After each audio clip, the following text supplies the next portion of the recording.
Terima kasih atas kesempatan yang telah diberikan. Perkenalkan, nama saya Mercy Maria Tampi dengan NIM 20704035, kelas A, Prodi Ilmu Kesehatan Masyarakat, Universitas Negeri Manado.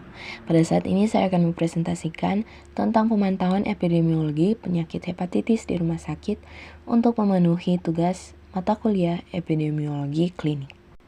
Hepatitis adalah peradangan hati yang disebabkan oleh infeksi virus hepatitis atau faktor lain seperti alkohol, obat-obatan, atau gangguan autoimun.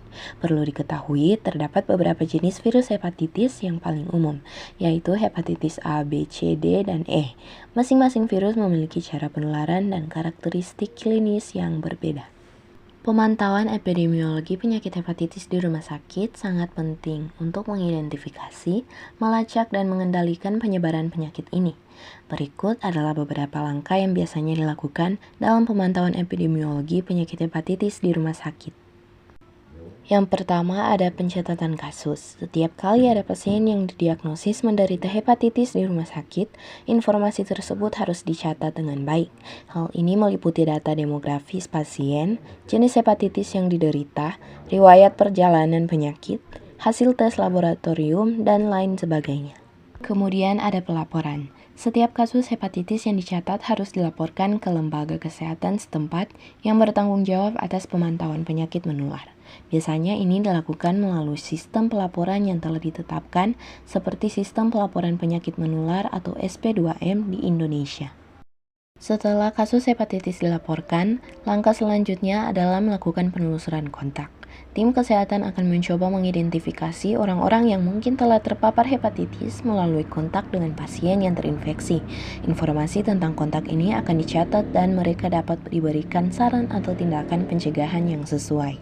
Selanjutnya, data yang dikumpulkan dari pemantauan kasus hepatitis di rumah sakit dapat dianalisis untuk mengidentifikasi tren atau pola penyebaran penyakit. Hal ini membantu dalam memahami epidemiologi penyakit hepatitis di wilayah tersebut, termasuk faktor risiko, kelompok yang rentan, dan sebagainya. Selanjutnya ada langkah pencegahan dan pengendalian. Berdasarkan analisis data, rumah sakit dapat mengambil langkah-langkah pencegahan dan pengendalian yang tepat. Ini termasuk memastikan kepatuhan pada praktik-praktik kebersihan yang baik, vaksinasi hepatitis kepada staf yang berisiko, serta meningkatkan kesadaran dan edukasi kepada pasien dan masyarakat umum tentang hepatitis dan cara penularannya. Kesimpulan, hepatitis adalah peradangan hati yang disebabkan oleh infeksi virus hepatitis atau faktor lain seperti alkohol, obat-obatan, atau gangguan autoimun.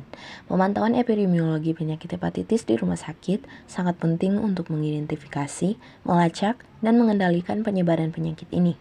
Penting untuk dicatat bahwa langkah-langkah di atas adalah umum dan dapat bervariasi tergantung pada kebijakan dan prosedur yang berlaku di masing-masing rumah sakit atau negara. Tetapi, pemantauan epidemiologi penyakit hepatitis di rumah sakit berperan penting dalam melindungi kesehatan pasien, staf medis, dan masyarakat umum. Demikian presentasi ini. Atas waktu dan kesempatan yang telah diberikan, diucapkan terima kasih.